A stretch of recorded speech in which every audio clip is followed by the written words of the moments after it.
Okay. My name is Jessica, and I am Community Director for Emfluence. That means I get to play on social media all day long. It's the coolest job. I work for a digital marketing agency called Emfluence. We do social media, email marketing, search engine marketing, website design and development, and mobile marketing for our clients. So hopefully all in conjunction, but sometimes one at a time, and I get to do some of the education on the email marketing and social media side. So because we do have a full 2 hours, we're a small enough class, just talk, we're good. No, I mean, you can raise your hand if you'd like, but feel free to jump in if you have any questions throughout, because we want to make sure we don't lose anybody on the way. And if I do start, sometimes I speak quickly. So if I start just getting off on something, feel free to pause me and say, you just said like alphabet soup, can you not use the acronyms? Tell me what you just said.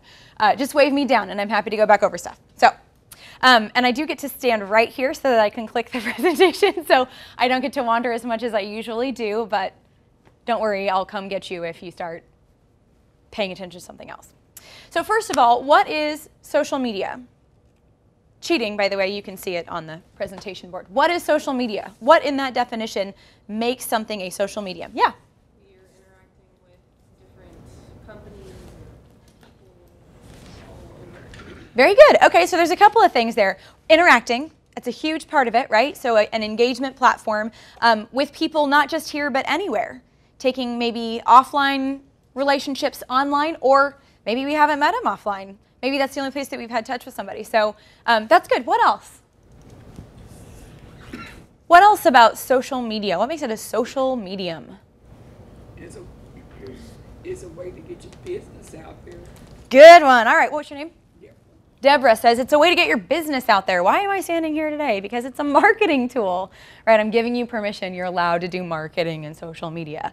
Not everybody feels comfortable with that. You may be used to using Facebook as a person, or for that matter, Twitter as a person, but you may not feel comfortable yet stepping into that marketing side. We're going to get into some of that marketing stuff today. What was yours? I was going to say that it's because you can have feedback and like a conversation between Love it. people. It makes it social. Perfect. Information one way and nothing coming back the other way. Great. Did everybody hear that? What was your name? Chris. Chris. Chris tells us that it is not just one way. So it might be marketing, but you better be ready to listen too. There's some engagement to that. There's a two-way conversation, and that's part of the, I have mine here, you guys have yours here. So when I go like this, just know that it's this. So conversations is going to be a big part of that as well. I'll pick out two more things that I love about this definition. I stole this definition. One is the very first line, not just web, but mobile enabled. Yeah, buddy. So we're going to talk about what that means, especially because you're most likely working in a physical location. How does that change how we interact with people through social media? The other one is we're generating content, meaning hopefully we're generating content, but even cooler is if the people that come to our restaurants are generating content about our restaurant, letting us know. Hopefully it's really good content, and really happy and positive content, and then being able to thank them for that or engage with them, have a two-way conversation with them about that as well. Then last but not least, peer-to-peer. Somebody said conversations, but it's peer-to-peer conversations that predominantly happen in social media, meaning it's not just the television station talking to the audience anymore. People are talking to each other, and we've proven that it can be just as loud, just as permeating as something that comes kind of from the top down. So those peer-to-peer conversations are what we're going to try and encourage and what we're going to try and be a part of, or stem conversations about ourselves. Some examples down here, we've got YouTube, Facebook, Twitter, Instagram, Foursquare, Pinterest, and LinkedIn. Some of these I will talk about today, some of these I will not talk about today. For example, LinkedIn as a restaurateur may not appeal to you except for maybe once. When would you use LinkedIn? To get a job. Okay, so we're all on the same page. LinkedIn is really trying to move out of that space, but that's still probably the way that you're going to meet other restaurateurs, people you want to connect with, or it's how you're going to put your resume online. So we're not going to touch on that one today. That's not really the point of today's lesson. So good. What is social media? Check. How about why? Why social media? Well, first, there's a low barrier to entry. And when I say that, I mean Facebook was built so that all of us could use it without having to get a lot of training, because otherwise they wouldn't have any audience. The good news for marketers is that that's also easy for marketers. They never made it explicitly harder for a marketer to be in that space. So we get the advantage of, other than this class, it doesn't take a whole 2-year degree to know how to do Facebook marketing or to know how to use Twitter. It takes a little practice. But it isn't something that requires, for example, the cameraman in the back had to probably get some serious training to know how some of the sound system works or how the video system works, right? We're doing this as a how do people interact with people, and oh yeah, here are the technology tools that help us connect each other, that might be between us when we start connecting to each other. It's immediate. This is one of my favorite things about all digital marketing. Anything that you send, it's out, right? If I tweeted right now, it would be like radio. It would be out there for everybody to hear. If I sent you an email, within a few minutes, you can be expected to have received that email, right? Because you received an email, I can also track whatever you did with that email. Same thing with Facebook and Twitter, and we can track how many clicks on a particular link. Maybe you have a special dinner, RSVP here, click the link. You can find out that this post drove 50 clicks, and this post only drove 5 clicks. So every time you're posting something, you're learning something, especially about marketing, those engagements and how those conversations stem. It's also cost effective. Dan's heard me say this now, I think, a whopping 4 times. Why isn't it free? Why didn't I just say social media is free? It doesn't cost anything, right? Time. Oh, what's your name? Duncan. Duncan says it costs our time. How many of you have extra time? Oh, good. So she's going to do all of our social media for us. So unless you have extra time, you have to justify this just like any other marketing initiative that you would justify. So sometimes those marketing initiatives take cash and not a lot of time. Sometimes they take a lot of time, and admittedly, social media, if done right, can take some time. But they don't take a lot of cash, and social media generally doesn't. And then lastly, a great return on investment. Well, because it's inexpensive, cost efficient, it's also going to give us a higher return per every dollar or hour that we spend in it. And we want to make sure that we're monitoring that. Like if we spend 60 hours a week on social media, can we expect to get 4 times that back? No, don't do that. Don't spend 60 hours a week on social media. We'll send you to a doctor. But if you do spend 4 hours instead of 1 hour, you can anticipate that you might get additional return out of spending that additional time. Does that make sense? All right.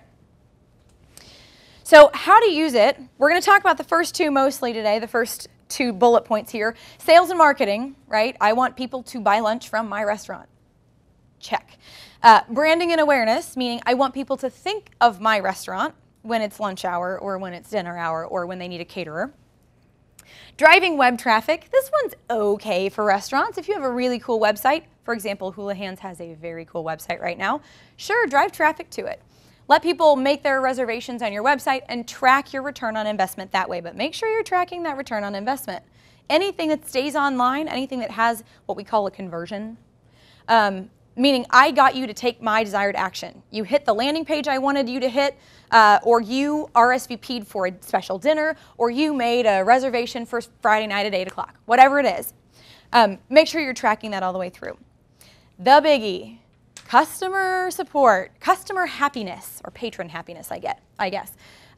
This is absolutely paramount. If you're going to be in social media, think of it this way. If you were using the telephone to call up all your friends and say, I'm having this party, you've got to come, it's going to be so cool, and then when your phone rang, you didn't answer it.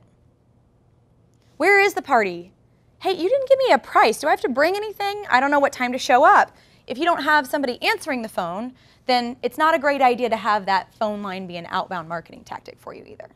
So customer support is going to be absolutely essential to supporting the reason and the way that we're in social media. The last 3 we don't talk about much in this class either, which are hiring, you know, a rock star, server, bartender, back of house, whatever it is, they might know people in the industry. Weird how that happens. The rock stars probably hang out with other rock stars. Also weird how that happens. Not that weird. So you may find your next best employee through something like this. You may find your next job through something like this. When JJ's had their incident earlier this year, they actually were able to find jobs for most of their employees in the temporary at other Kansas City restaurants, mostly through social media. So very cool stuff happened there. Reputation management. I would argue this is a little bit of brand awareness too, but when I say reputation management, I mean, why would I go to the a la carte cafe when right across the street is Mama G's Cafe, and this is $5 less expensive for the same meal, and it's better. Do you want to know if somebody is saying that about you?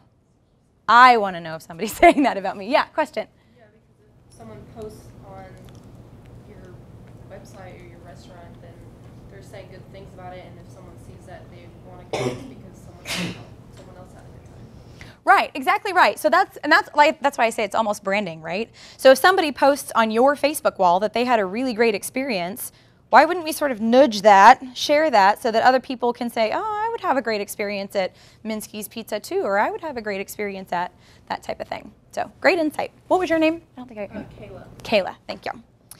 And then last but not least, search engine optimization. There is a strong relationship between social media and search engine optimization. Who knows what that means? And if I start saying SEO, what I mean is search engine optimization. Yeah? Basically, moving, when someone searches for you or something, certain words that relate to what you're doing, moving a link to your site or your Facebook page or whatever social media page up on the list. So it's higher up, people are more likely to click it. That's exactly right. So this is our organic way of getting our website or our Yelp review or our Facebook page higher up in search engine results when somebody searches for, I want the best pizza in Kansas City, best barbecue in Kansas City. We won't go there. But we want to organically make our site more about that so that it naturally climbs in the search engine ranks. Now, the other side of that is not only what the content on our website is about, which helps Google know that we're definitely the best pizza in Kansas City, but it's also about inbound links from things like social media. Somebody tweets about, this is a great review. Somebody posts on Yelp about, this is a great review. Yeah. As far as that's concerned, is that generally more so the wording used for your website that raises that? A little bit. It's frequency and wording. It's also, there's some technical things to it. The general idea, just blanket good practice, is if you can communicate clearly in text, not just images, but in text, what your website is about, and if you can reuse the same phrasing. So it's a little bit opposite of what humans naturally do. Right, we tend to say things in different ways the second or third time so that we don't tire ourselves out or we don't become repetitive to people. Search engine optimization tends to be the opposite. If you can keep that same best pizza in Kansas City, that same phrase exactly like that, every time you're sort of talking about that, that tends to help. Yep. So it's a whole lot deeper than that, but that is the basic idea behind it. Is you want to have good reviews on Yelp or Google or whatever. You want to have your site really talk in words about what it's about. So having pictures of a great looking pizza is going to make the human eyes really hungry, or the human tummies, I guess, really hungry. But you want to make sure that you're using words to describe that as well. So great question. We won't probably get too deep into search engine optimization today. All right, the myth versus fact, Mythbusters part of the presentation. Social media is my new marketing strategy. I can just do that. There we go. No. Social media is one of your tools. You should never not do signage because you're doing social media, right? You should never not do email marketing because you're doing Twitter. It's not mutually exclusive. You're doing this because it's cost efficient, but it's not replacing a lot of those things. If you're coming into a new neighborhood, for example, you might still use a postcard with a 10% or 20% off coupon that goes around to just that 3 miles right around you, so that when people move in or know that you're coming, then you have the lunch crowd for the first week, right? That type of thing. So this should work together with all of your other marketing. In particular, your customer service should really be integrated into, if you've got somebody answering social media concerns, for example, and that social media person calls up the manager of your restaurant and says, hey, you got somebody sitting in your restaurant right now that's upset, that manager should be just as concerned as if somebody were standing in front of them talking about it. Right? So there's a lot of integration that happens there. There's no only social media, and there probably won't ever be. Social media is just a good idea. It doesn't have to be measured. We already know how I feel about that one. Everything should be measured. Unless you have an excess of money or time, in which case come talk to me afterwards. Just kidding.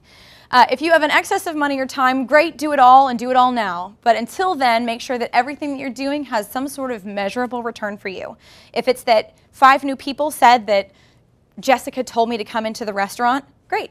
Jessica's our new favorite. She gets free cookie next time she comes in. Little things like that are what social media is mimicking. right? Jessica may write a positive Yelp review for us, for example, and we may decide to reward Jessica based on that next time she's in. Treat her like a special customer.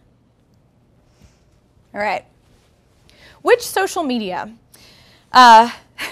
Also something Dan has heard me say maybe once or twice. You don't have to be on Twitter. Right? Big sigh of relief. You don't. You don't have to be on Twitter. I would say there are some that you probably should be on. I would say that Facebook and email are probably the non-negotiables. But you don't have to be everywhere, and I would argue that you shouldn't. Because again, it's going to take an additional investment of your time. So some that I like are on the left side here, Facebook, Foursquare. Does anybody use Foursquare currently? Does anybody use Facebook Places? Check in when they're at someplace. Okay, we'll get to that. Email, of course, and then Twitter is on my wish list for you guys. It's not the top, but it is on my wish list, and the biggest reason for that is if somebody is complimenting or complaining about your restaurant in Twitter, it is, for the most part, public. And at some level, somebody expects to be responded to in that space.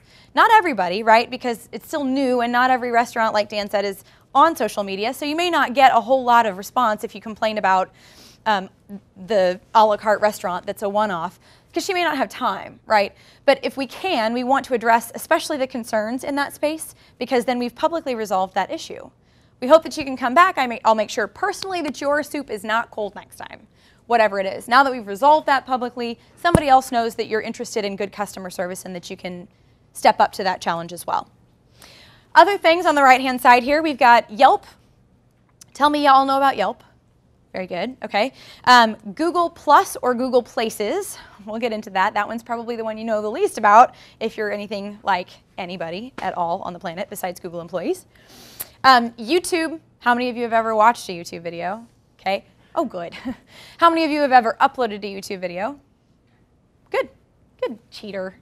Dan's in the back going, I have. And then Instagram, and we'll talk about the integration of Instagram for the most part with other media. All right, so when to use which? Use Facebook, end of sentence. No, I'm just kidding. No, actually, kind of. Use Facebook if your audience is under the age of 65 or if they are grandparents, because the fastest growing demographic on Facebook is, of course, the 65-year-olds. That's mostly so that they can see their grandchildren if they don't live in the same city or state as those grandchildren. But that's all good news for us. It just means we're capturing sort of the final frontier at both ends. There's been some discussion about how teenagers are not using Facebook as much as their adult counterparts. That's true with everything. So we're going to let that be the way it is right now, and unless the teenagers are the ones making the decision or driving the car, we're going to let that rest. If you do have a younger skewing audience, we'll talk a little bit about Twitter and Instagram here in just a second. So Facebook is almost definitely a good idea. It becomes almost a Yellow Pages listing because of its places opportunity. And it's also just a good multimedia sort of second website for your restaurant, for your company, for your brand. So we want to at least get something out there that's got good imagery on it, says our hours are always up to date on it, that type of thing. So it's also really good for feedback, and the biggest reason for that is it can build conversations.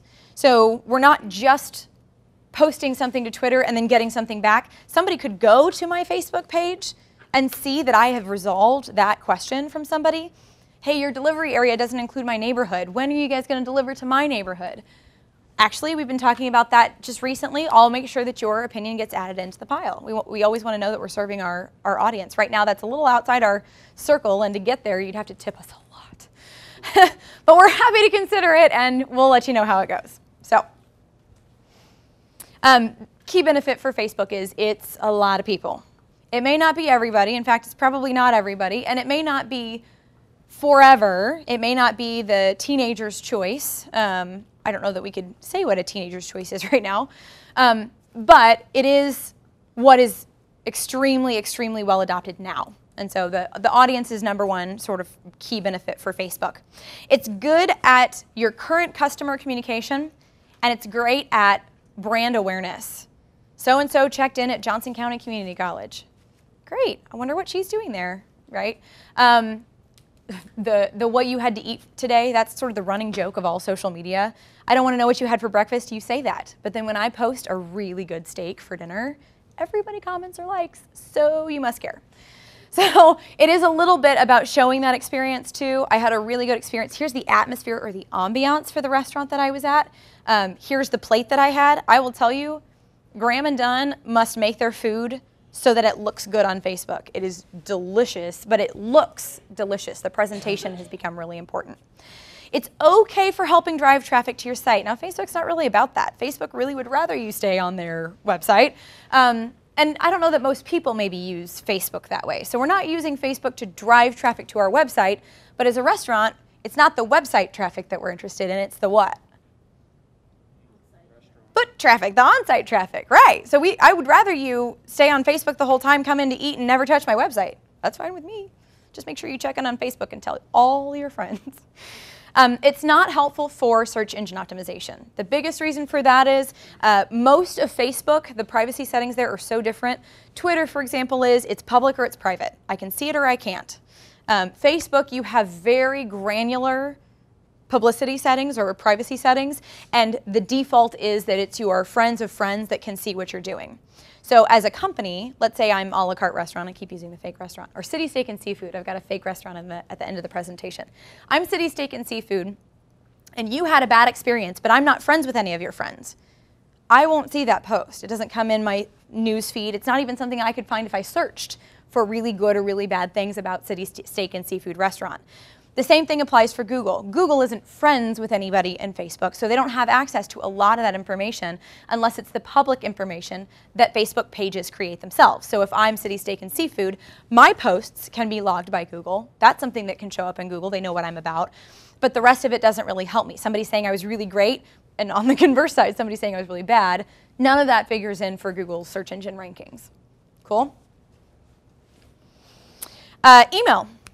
This is bread and butter stuff for me. I think that even though email isn't the shiniest or newest, this is how you talk to your customers. You have people that sign up for the discounts or the, anybody that comes into your restaurant, if you put those little cards to sign up for email and say we'll send you a free meal on your birthday and 10% off special occasions or whatever, you're just going to naturally get people fill that out.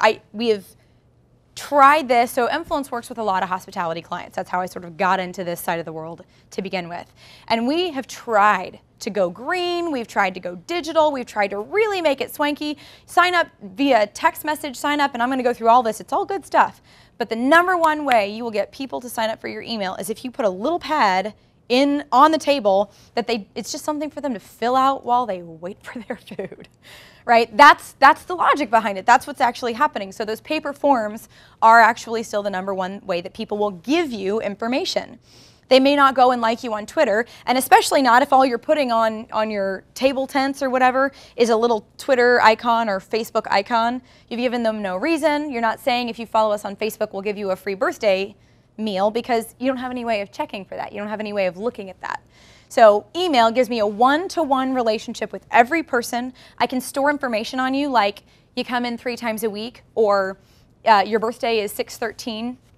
Whatever it is, I can actually keep that relationship one-to-one with you and reward you based on your loyalty. Right? There's another one in here that'll do a good job of that as well. In any case, I consider this bread and butter or cornerstone. You're more likely to get an email address than just about anything else, so get it. The key benefits, like I said, is that one-to-one relationship and maintaining longer-term relationships. I think the biggest fear right now with social media is we have 500 Facebook fans, let's say. How many, on average, see each of my posts? Does anybody know this? If I have 500 Facebook fans, let's make this way easier.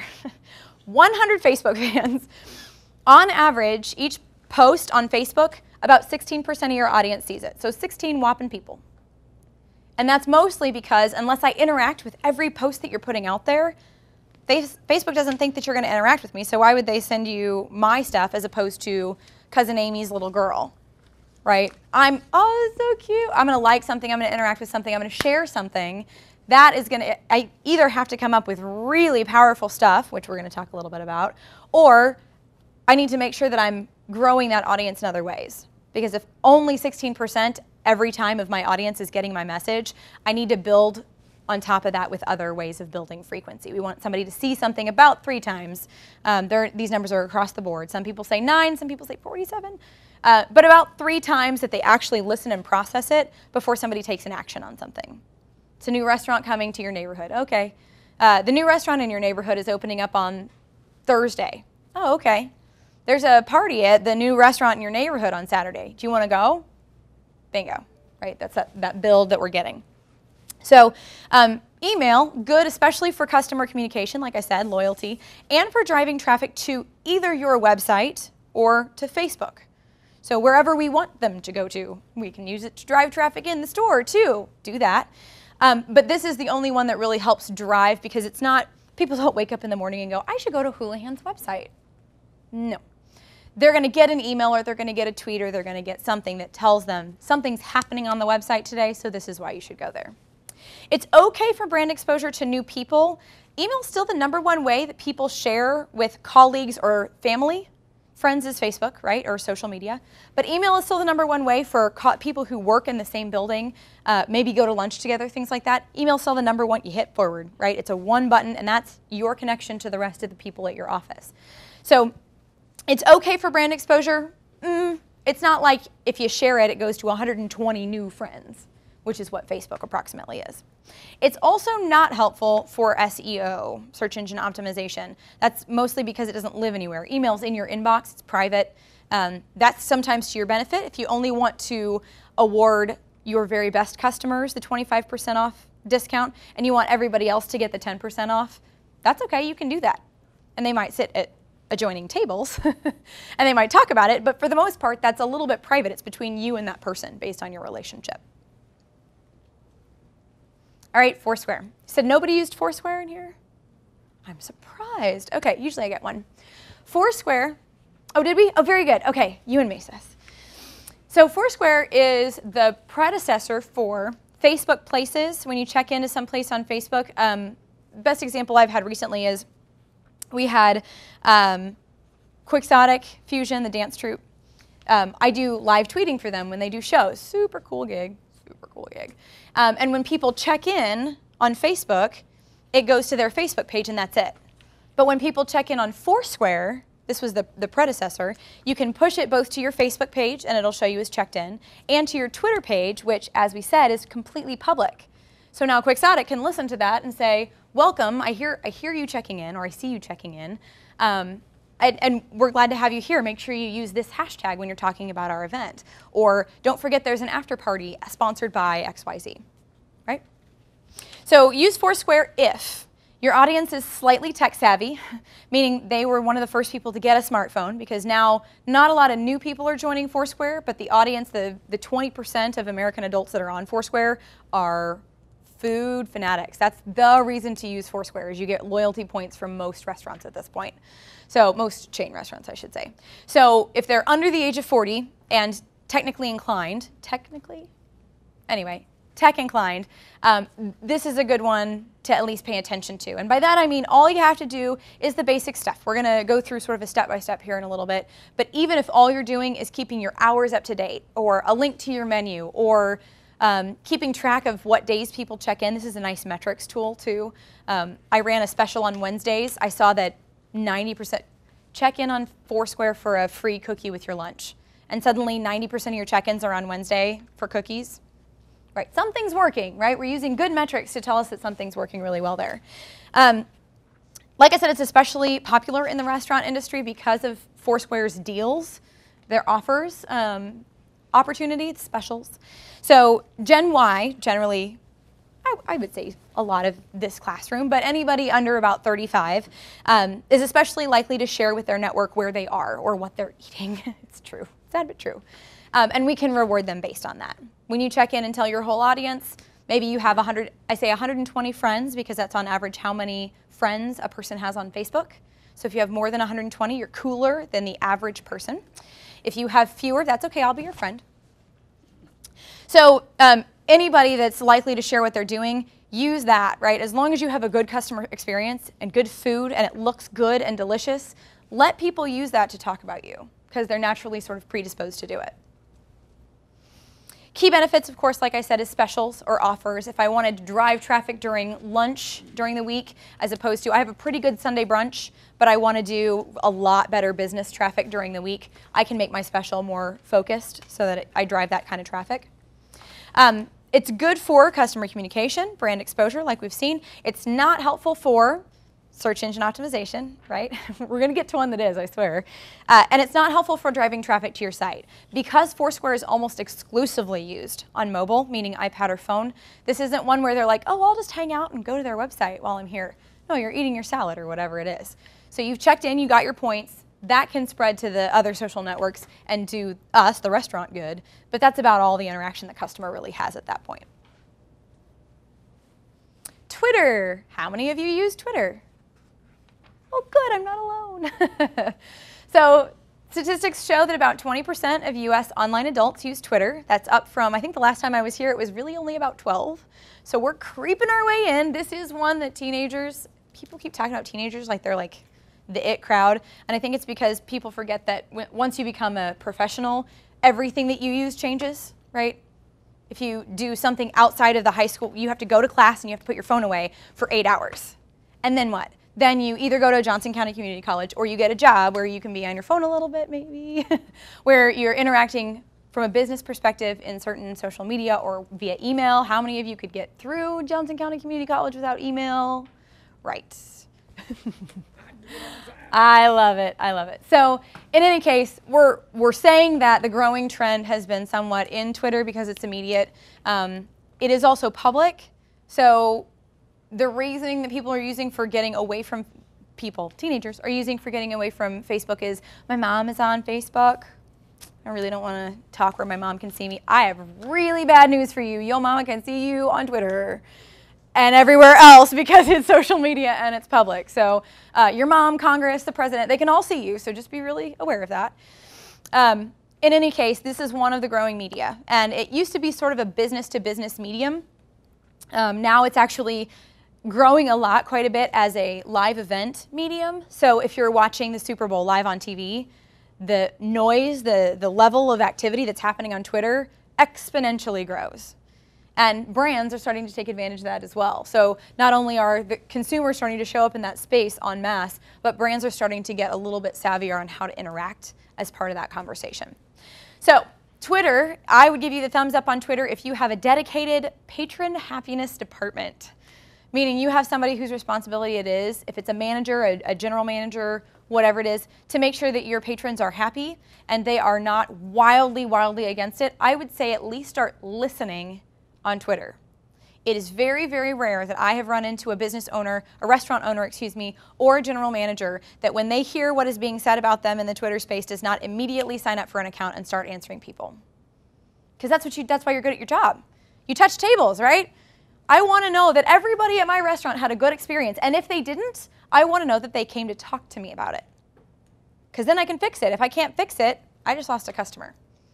So if somebody's not willing to say something to the manager, or you don't get around to that table right away, then at least go through the process of listening on social media. And then if you don't hear anything, great. If you hear good news, even greater. Right? If you hear really good reviews, thank people. Thank people for coming into your restaurant. Can't wait to see you again. Come in next time, ask for Jess. Right? Have conversations and be part of that. So Twitter for most restaurants is more of a customer service. It's more of an answering, a conversations piece than it is marketing. But you can do marketing. One of my favorite examples we'll show here in just a second is as it nears the lunch hour, wouldn't it be great to start thinking about, so Happy Gillis is the example that I'll use. Happy Gillis has their lunchtime specials set to go out at about 11 o'clock every morning during the week because they want to drive lunchtime traffic. That's their thing. So every morning at 11 o'clock, I'm salivating over ham and cheese soup or potato leek soup or something else like that because they're getting me right when I'm hungry. It's like 11 o'clock and I'm starting to look at the coffee mug, like empty coffee mug, and I have to get through one more hour before I can go to lunch. That's when it's key to hit me with that. So key benefit, like I said, customer service. Plus, if you have advocates, this is a great opportunity to thank them and to share what they're saying. Oh, you think we're great. I think we're great. But if you think we're great, let me share with everybody else that you think we're great. Retweet button. right? So if you're on Twitter, you know that it takes one click, literally one click, to share what that person said about you. Minsky's is really good at this. They actually listen very carefully, and they're lucky that they have a lot of positive things that people are saying about them.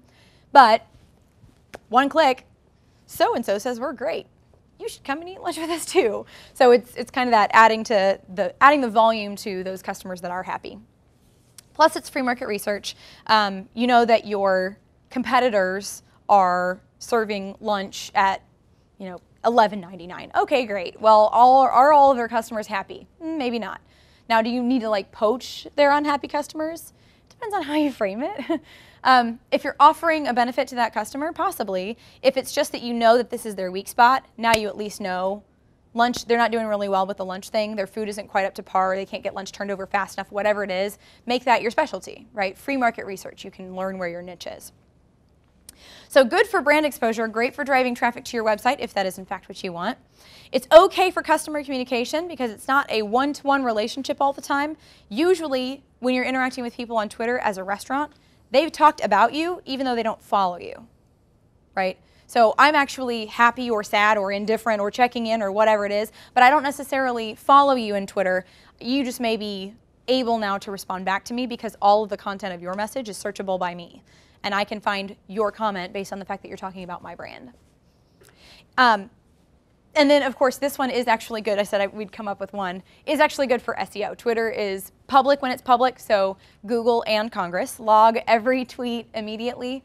That is one of the things that if you have a large number of people driving traffic about this is the best pizza in Kansas City to your website, and people stay on your website or end up making a reservation on your website, then Google learns, yep, best pizza in Kansas City, got it. Okay. How about Instagram? Who uses it now? Good. I expected more hands to go up with that. Instagram is a very clever tool that all it does is make all our amateur photography attractive. That's its whole point. True story. And Square, it chops all the sides and tops off of things.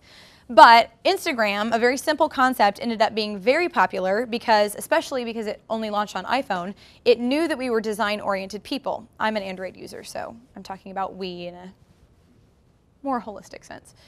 But because we like things to be pretty, especially with the advent of Pinterest and things like that, we want our food to be pretty. We want it to look delicious. We want it to look like my walk through Kansas City looks a little historical, whatever it is. We're using that sort of benefit. So Instagram, use Instagram if you genuinely like Instagram. If you're not on Instagram, you're never going to remember to use this app. And that's okay. That's okay. As long as you're using photos in whatever social media you're in, it doesn't have to be pretty photos, certainly, and it doesn't have to be Instagram photos. Now, one of the other benefits of Instagram is the Instagram community has taken to hashtags even more forcefully than Twitter has. Does anybody know what a hashtag is? What is a hashtag? The number symbol. The pound sign, right? What does it do? It basically links everything with the same hashtag together. Yeah, no, that's a great explanation. So if I'm talking about nom, so food has been sort of transformed into this other word, nom, nom, nom. So hashtag N-O-M, nom, is usually what most people on Instagram, if you're posting your dinner, will add to their description title so that I can click on that and see everybody's food. Not a bad deal. The benefit for a restaurant in that case, especially if it's our own Instagram account, is if I have something that has 4 or 5 hashtags, I now have 4 or 5 ways that somebody can find me other than they're already following me. So if somebody's a foodie and they follow foodie or nom or whatever, they can actually find my post even if they don't know where my restaurant is. That's kind of one of the benefits, the secret benefits of Instagram. There's a really strong community with Instagram, so if you have people that are already doing it, it is a way, not so much for the following and things like that, but best example, Instagram, InstaKC, the Kansas City Convention and Visitors Association, there it is. They do a weekly roundup of the best Instagram photos of Kansas City every week. Really good brand exposure if you get, the roastery's great at this. If you get your photo of the best meal that you have plated or whatever it is in that roundup for the week. So that's the type of exposure we can kind of expect there. Just the community that's there is really strong. Make sure, and I just skipped past that, make sure that if you're using Instagram, you're also posting to Facebook and Twitter. The benefit there is obviously the extended audience. Facebook, more beautiful Facebook photos. With Twitter, it's a little bit different. Instagram and Twitter kind of had a falling out. They broke up. It's okay. Instagram used to show in line when you were on Twitter. Like you didn't have to go to Instagram to see it. Now it just shows up as a link. So if you're going to do something on Twitter and you want that photo to really be powerful in somebody's news stream, you may just do a Twitter picture, pic.twitter.com when you're using Twitter. And like I said, we're going to go through the step-by-step of setting some of this stuff up because I'm getting a couple of people's stares right now. But that's going to actually be a little bit more forceful because that picture shows up in line in that space. Mentioned the hashtags. Instagram is generally good for brand exposure and virality, meeting people that you're at least 2 degrees removed from. You don't know that person at all, but they shared your content anyway because it looks delicious. It's okay for customer communication. Again, you're mostly communicating with the community that's there, whether or not that's your current customers or not. And then it's not so helpful for search engine optimization unless this is one of the ways that you're posting to Twitter and then Twitter posts to. So if you like Instagram better than you like Twitter, if your Twitter account is nothing but your Instagram photos, that would be okay. Right? Okay. I will not say that about many things, but that I will say it. Yelp and Google Places. I'm going to touch on these together because I believe this is your new Yellow Pages. Google Places really is. There is no excuse for not claiming your venue except for not having done it yet. So after today, there's no excuse.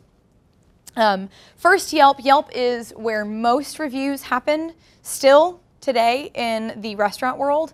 Yelpers tend to consider themselves a little bit, there's a group, the Yelp Elite, right? Has anybody heard of this? Is anybody a Yelp Elite member?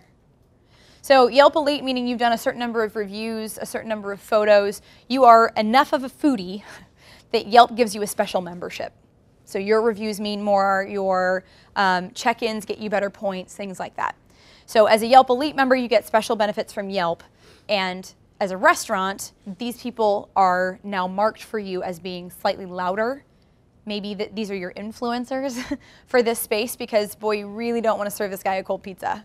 And this is the other thing that sort of Yelp has been known for. What's a better word for whiny? Anyway, not politically correct. Yelpers have been known to be a little bit complainative. There we go. At least it's longer, so I can't get nailed with whiny. It's true that Yelpers expect a lot from their restaurants. They don't give out 5-star reviews easily, and a Yelp Elite member has a certain thing about them. Now, this is starting to change a little bit. It's not all negative reviews on Yelp. Pizza tasted like cardboard, it was cold. I'm never going there again. There is, in all social media, an extremist, I don't know, gene or something, where it's either the best food you've ever had or it's the worst food you've ever had, and there's apparently no mediocre food left on the planet. So that is true for all things. But Yelp is one of those places that you can, again, respond. If you see somebody that had a bad experience, let us know. You can respond publicly or privately, which is neat. Or you can at least sort of boost those people. You know that Jessica comes in a lot. Great. Next time she comes in, I'll make sure that I touch her table twice or whatever it is. Okay. Google Places. Google Places is both on web and mobile where you, I'm looking for, I keep using this example. I'm looking for pizza in Kansas City. I'm standing here. What's closest to me? Right? So big pieces here are what we call NAP information, name, address, and phone number. Make sure your name of your restaurant, your address of your restaurant or locations, multiple locations, and the phone number are all up to date. I would also argue that your hours are extremely important because Google will show you if you're open and be less likely to show you if you're not open. I think I'm onto this. Oh no, I'll get to that in a second. In any case, going to claim your Google pages, your Google location is one of the steps that we're going to take later in the class today so that you guys have that step-by-step process, and that'll also be in your packet. So at one point, when I gave this presentation last year, a week before the presentation, Google had announced that Google Plus was going to be the new way that you handled all of your Google locations. So if you want your Yellow Page listing to be up to date, you had to make a Google Plus page for that restaurant and then claim all of your locations. This still has not been put into action. So While I was urgent about it last year, I'm not so urgent about it this year. Generally, Google Plus is a search engine marketing side of social media. Not to say that customers aren't there, but mostly you're looking up best pizza in Kansas City and you want your Google Plus page to show up in the search results because it's one more way for you to show up at the top. Right, so it's location based, especially if you're on your mobile device. Google's going to try and make it real easy for you to get pizza. So your address is going to be most important. A Google Plus page is okay, but more important than that is actually going to places. Google will give you your own little portal to say, this is my company. And they'll either send you a postcard or call your business and say, hi, are you really Jessica? Okay, you must be you. And they can turn on your access. So, all right, YouTube. This is another one where I would say use YouTube if you love uploading videos to YouTube. Generally speaking, YouTube is, if you've got multiple locations, go for it because you've got somebody that's willing to put the time into the video itself. If you're your first location, you got to do that kind of return on investment dance a little bit. Is it worth it for me to spend the time editing or reshooting or practicing and then reshooting or eating the 5th sandwich because I didn't get the good take the first time? Weigh those return on investment things so that you're not just doing YouTube to do YouTube. But if you've already got TV commercials or if you've already got radio commercials and you got a really strong visual that you can put with it, all that becomes actually pretty easy with most computers these days. And you can sew up an image with your radio spot, 60 seconds. Now, are you going to get a lot of people that love your radio spot? I mean, if you're Sonic. But otherwise, if it's not an entertaining spot, it's not very likely, right? If you've got something in there that makes people adhere to it, it's a, I almost said something about rock chalk. I'm a Mizzou grad. So if it's something that's very sports heavy, then people might share it because it feels like a chant to them if they can own it in that way. Otherwise, it better be funny. That's about it. I would say that probably behind the scenes information is probably what most people for your restaurants are going to be looking for. Buffalo Wild Wings does these super high-produced television commercials, and they're all really great, and then they have this whole series of commercials that are just for their YouTube page. I don't think anybody in here is going to do that. I mean, unless you go to work for Buffalo Wild Wings. That's cool, or if you become Buffalo Wild Wings, do that. But until then, just take your mobile phone. Everybody has a mobile phone. Not everybody has a smartphone, but anybody with a smartphone can take video with your mobile phone and then upload that. I think I've got that in here too. Upload that straight to YouTube. Done. No production, no cuts, no adding music, no. This is how we make our strawberry shortcake. Or this is the line. You know, Vine is kind of becoming a little bit more of a popular 6-second format. It finally sort of caught on. 12-second format preceded it. There was a thing called 12-second videos for a while. And apparently that's not cool. So Vine is cool. And so we're doing 6 seconds. 6 seconds is cooler than 12 seconds. That's your lesson for the day. In any case, the short clips of videos can also be something that's a little bit more, it's a little easier. You don't feel like you have to have the production quality, so you might start there if you wanted to feel like you were stepping into that. Excuse me. And Vine is tied into Twitter, so that one isn't a new account that you have to create, which is nice. YouTubes are some of the most shared content on the web if you can nail it. If you've got that one entertaining spot or that one, check out this guy doing, 50 twirls of a pizza with one hand or whatever. If you've got something that's got an entertaining value, this is your best shot at getting something that somebody who doesn't know you or it's not you and it's not your mom and it's not anybody that knows you or your mom. It's somebody that doesn't care who you are and still thought your video was funny. That's what we're looking for. That's what viral means. So, key benefits here. This is great for SEO. YouTube and Google are actually the same company. YouTube is the same, or excuse me, Google is the same as a lot of companies, or it's at least in bed with a lot of companies, but YouTube is one of its favorites. So if you do have good, either educational or entertaining content, go for it. In any case, it's a rich media experience, which as we know is starting to be sort of the preferred format as we all get better connections. This never would have worked 10 years ago because nobody could have watched you would never get a minute-long video downloaded on your phone. Heck, I still can't for most days. But we know that the world is moving towards being able to upload and download a lot faster. That may be the true reason for success for Vine now as opposed to 3 years ago. All right. Some of my favorites. Red Mango. This is an Instagram photo. If you are not on Instagram, this is an Instagram photo. This was actually shared by one of their diners. Is that still right if it's frozen yogurt? Yogurters. In any case, this was something that was shared by somebody else. They did a sort of call for how do you eat red mango. This is wonderful for a lot of reasons. One, this is such a fun brand voice. I'm going to read this to you real quickly. It's kind of like a fist bump, but with spoons, right? Super on brand voice for them. If you've got Instagram and Facebook and all this stuff, you have the freedom to define what your restaurant or your ice cream shop really is like. If your restaurant were a person, who would it be? Would it be Ashton Kutcher? Would it be, I'm trying to think of the most not Ashton Kutcher thing on the planet. What is it?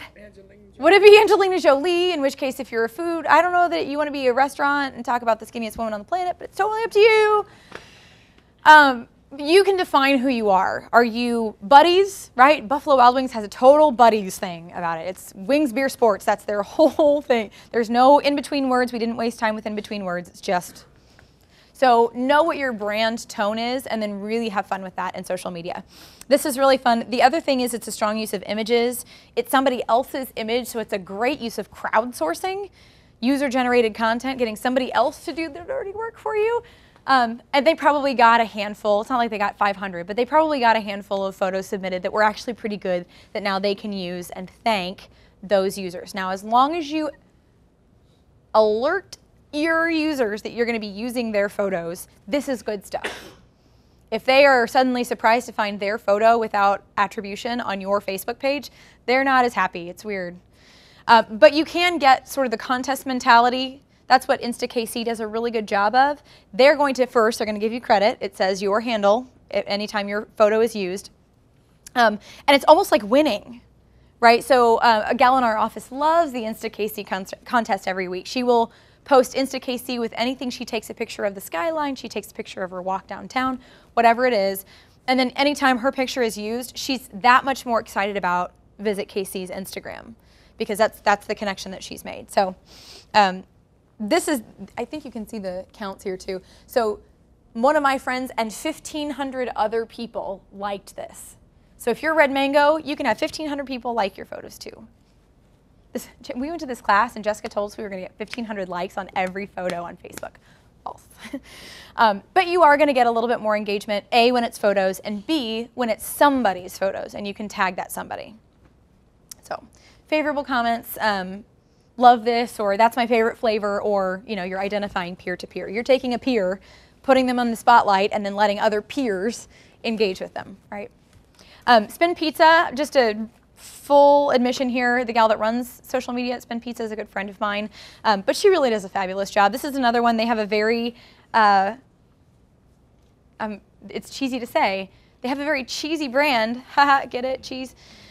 Yeah, bad. I got one groan in the front. But they do have a little bit of that. It's a very family-friendly atmosphere, but they have like 4 or 5 words of Italian that they like to throw in, just enough to be like, oh yeah, we do pizza. It's super cute, right? Ciao, grazie, all that. They do enough to make it kind of fun. So they're really good at keeping their information up to date. So you can see, I wish I had a pointer or something, but you can see their hours. They're open today from 11 to 10. Their website is up to date. All their sort of tags at the top, the Italian restaurant and pizza place, help people find them if they're looking to check into a place on Facebook. Similar concept to the way Foursquare or Google are working. And then they're there. She's there. She spends all her day, well, sometimes she spends her day doing television interviews, but the rest of the time, she's answering people's actual questions or compliments on Facebook. So have you started to work on Prairie Village store yet? Hi, Janie. We've started construction. We're excited. We hope to be open early next year. See you soon. And this was last fall, so I think they're open now, which would be good. Then Cindy, all Cindy said was, great. We're going to assume that's a compliment. Thanks so much, Cindy. We hope to see you back next time. Right, so we're trying to keep that, the happy people happier and acknowledge them for coming in and having a great meal. Brio is not as good as last year when I brought this up, but they are still pretty consistent. The best thing they do well is they manage to have a string of continuity between all of their social media, email, Facebook, Twitter, etc. At the same time, they take advantage of each individual medium in its own unique way.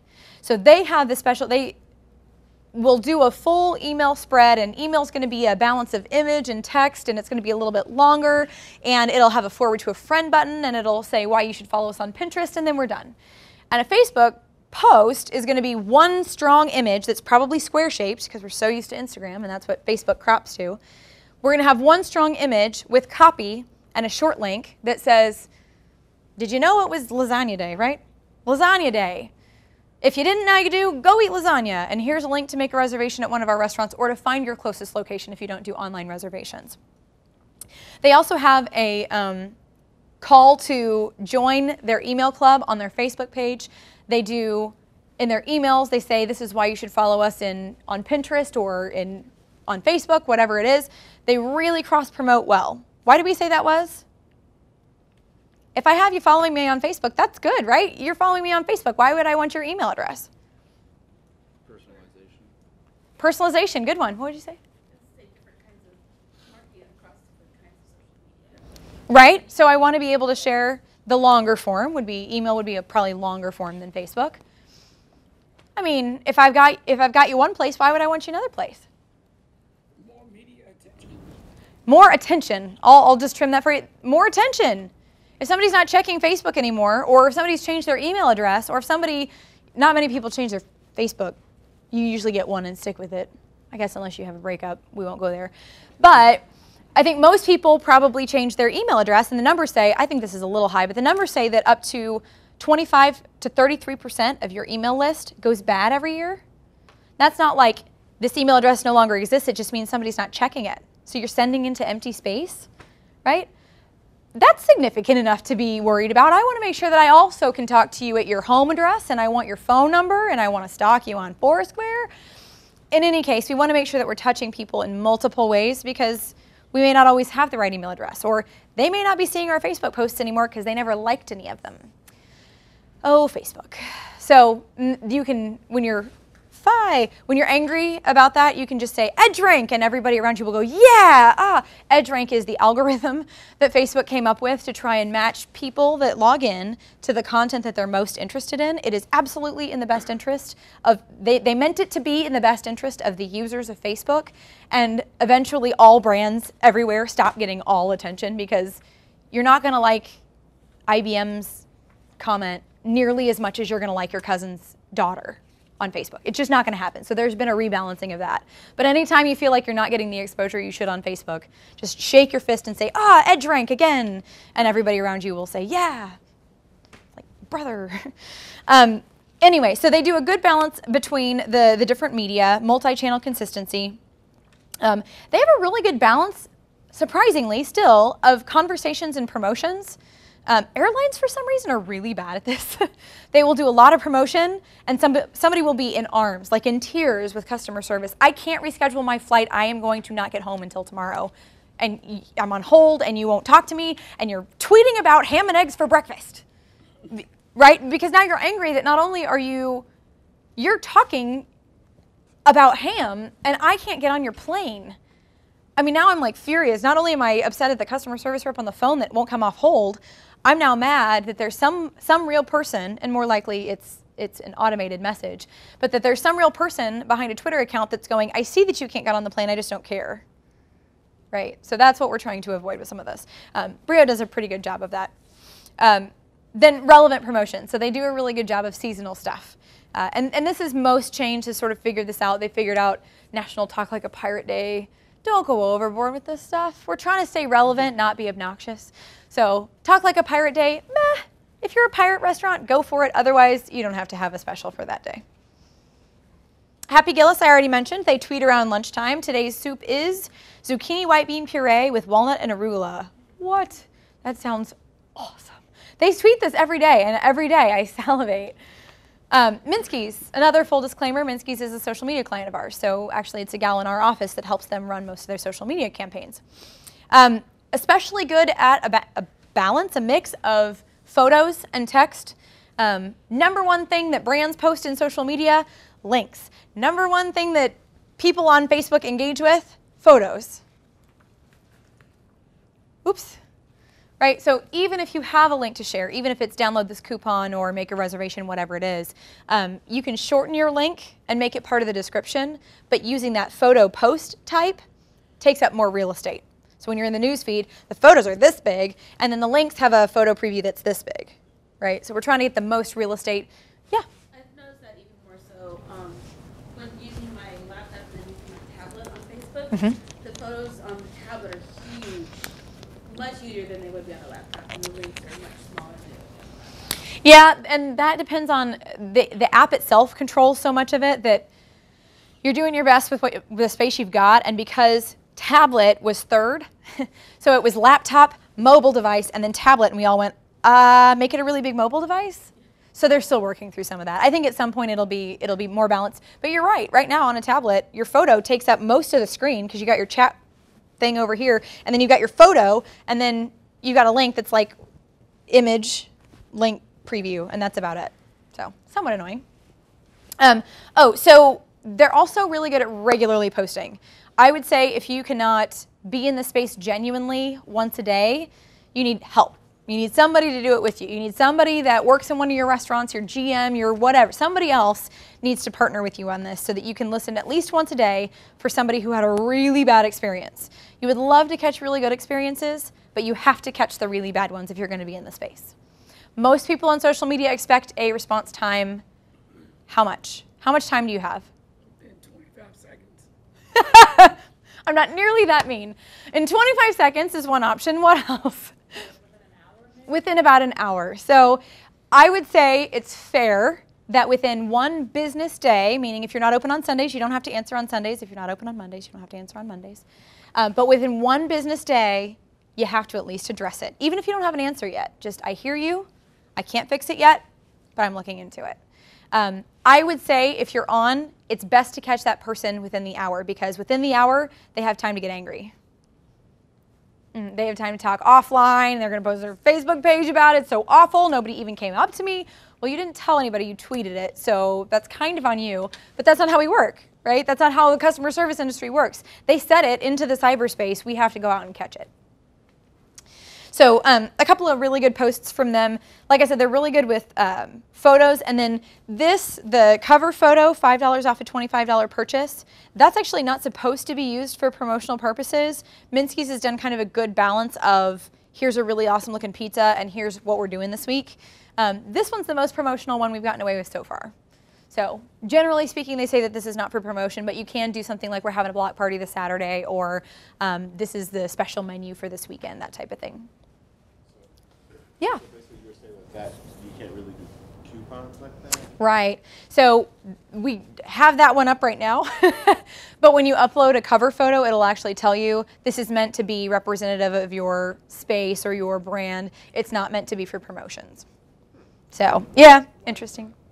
Facebook's funny about promotions. They want you to pay for advertising, which that's probably pretty typical. And if you do something on your own page that uses an arrow and points down and says, go to this promotion and sign up and register to win, they didn't pick up any additional sort of revenue from that. They want you to do sort of the sidebar ads or the sponsored stories or whatever it is. So it could be related to that. It could just be that they're trying not to make Facebook too much about promotion. Originally, pre-Sheryl Sandberg, who I adore, but before her, nobody ever thought of monetizing Facebook at all, and nobody ever wondered when they were going to do it. And then Sheryl Sandberg came along, that is the COO, excuse me, of Facebook, and was like, okay, but we have to eventually pay back investors. Someday we have to make $1, and not that many people are using it this way, so let's try it this way. So they're trying to keep that balance still of what's useful to the user and what's useful for brands. So it's a good question. Any other questions while we're here?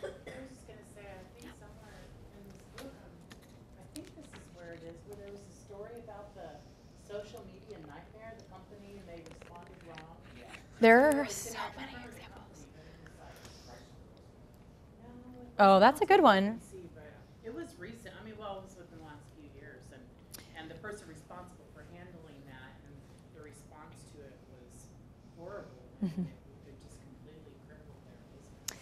Yeah, some of that is. So there are new examples every day. There are a couple of examples. One is there is the customer complaint and the company says, well, you did it wrong, so I don't have to fix it. Not a good business practice, definitely not a good social media practice, right? And then there's so what was the cake? There was a cake company that was on some TV show, and they made big waves in social media, basically calling everybody stupid, like, you don't get to say how we run our business just because we're more expensive, it's because we're better, and blah. I mean, they just, all caps, all exclamation points all the time. And I don't remember who the brand was. Do you remember? It was a cupcake company. Yeah. And What was it? yeah, Reddit exploded on that. It went everywhere. And they're probably thinking, some television producer is thinking, oh, this is so great for business.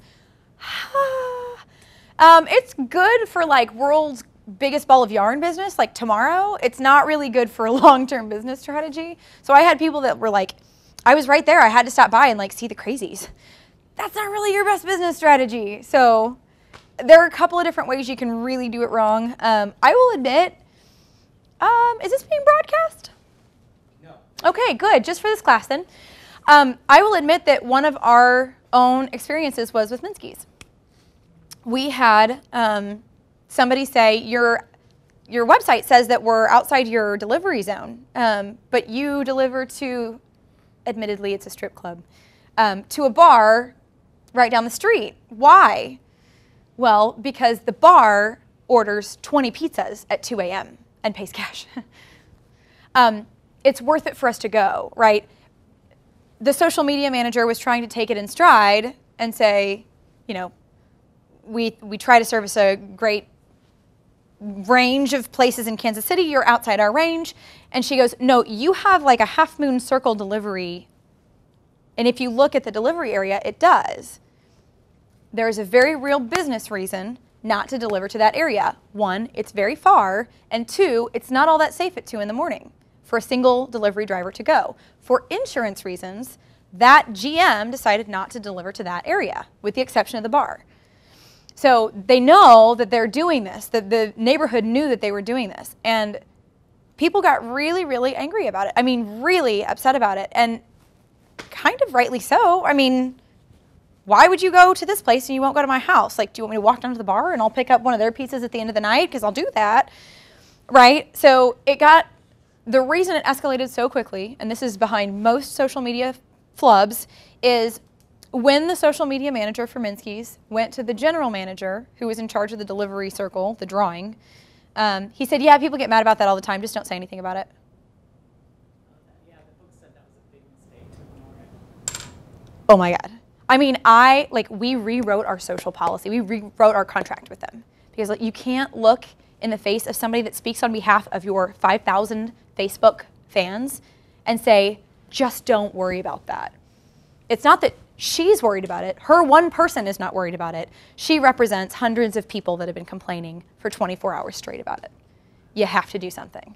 And so we actually had a really good chance to sit down with Minsky's and say, listen, I know that you probably would try and say something to somebody that was in your restaurant. Say that to me so I can say that to them. That's what I'm asking for, right? And it's hard to sometimes explain that it's not just that the press is calling and you can just not answer. It's that somebody that comes to your restaurant is asking you for a response. You wouldn't ignore them if they were sitting there either. And he wouldn't. He was actually really great about it. But that was our first like, oh, no, we can't let you do that. We're not going to let you kill yourself that way. So we had to work back through what that meant, because every time the social media manager talks, she speaks with 1,000 voices. So make sure you're listening. That was a tough one for us to learn. I read a smart brief on them, and they handle that kind of thing well when it's something negative and they can't change their policy. It's almost like they come back with real cute kind of humor. I don't remember exactly what the situation was, but I remember reading about it. Yep, and humor, so did everybody hear the question? Chick-fil-A sometimes addresses things that they know they can't change the policy on. They come back with humor. Not a bad way to do it, and as long as that policy is very clearly stated, then all you're really doing is informing. Because you can't change all the rules, right? That's not what social media is about either. But if your policy is very clearly stated, this is what our company is about and this is what we'll allow and not allow, for example, on our Facebook page or in our restaurants, then all you're really doing is informing people. And it does go over well with a smile. So especially if you're telling somebody, actually, you're in the wrong and I'm very sorry. We'd love for you to continue to eat with us as long as you wear shoes or whatever it is. that tends to get a little bit more, it tends to rub in a little bit better. So it is a little bit better with a smile. And that's one of the magic sort of twists of social media. To write for social media can be very hard because you have to have endless patience. And you have to be a little entertaining. I mean, you guys follow all your friends on Facebook. Which ones do you like the statuses of the most? Right? So there is a little bit of, you got to be a lot of things to be in social media. You got to be a little comedian, you got to be a little bit of marketer, you got to be a little bit of customer service. It's a lot, but that is definitely part of the art. And that's why, you know, I often will recommend journalism students to start with because they're used to writing succinctly. But finding somebody that matches the tone of your organization, somebody that matches that personality, try and find that person that embodies it so that you know that they'll always act in the best interest of that tone. Yeah, it's tough. It can be tough. A couple of customer service examples here. You'll actually see that Minsky's Pizza's Twitter account, which is on the left-hand side, not only retweets, this is the kind of day that only Minsky's Pizza can fix. Prime cut, here I come. Or I might be hitting up Minsky's Pizza for some of that gluten-free goodness tonight. I don't know who Matt Keck Sucks is. That's an unfortunate name. I don't know who that is, but he just gave me a free commercial, right? We have gluten-free pizzas. I might be calling Minsky's for one of their gluten-free pizzas, so he likes our gluten-free pizzas. Now I get to retweet that and say, absolutely, go for it. We'll meet you there. We'll have it hot and ready. So that's giving me a chance to retweet that or respond to that and have a really positive commercial from somebody else's voice. And then the third one down is that balance of it's cheeseburger day. Talk like a pirate day. It's cheeseburger day. Who's up for celebrating with delicious cheeseburger pizza? 5 off of 25. And then a link for the whole sort of details of the promotion. So there's a good balance in there of people that we're talking to, talking with, and then the promotions, right? We're saying everybody should come in for cheeseburger pizza. So. The next one down with all the little pound signs and words after them. Mm-hmm. Naturally, yep. So we woke up thinking about last night. What? Wings. They missed a word. We woke up thinking about wings last night. Wings gave me life. Minsky's late night stylist life and an Instagram photo. So she Instagram photoed her wings when she went there.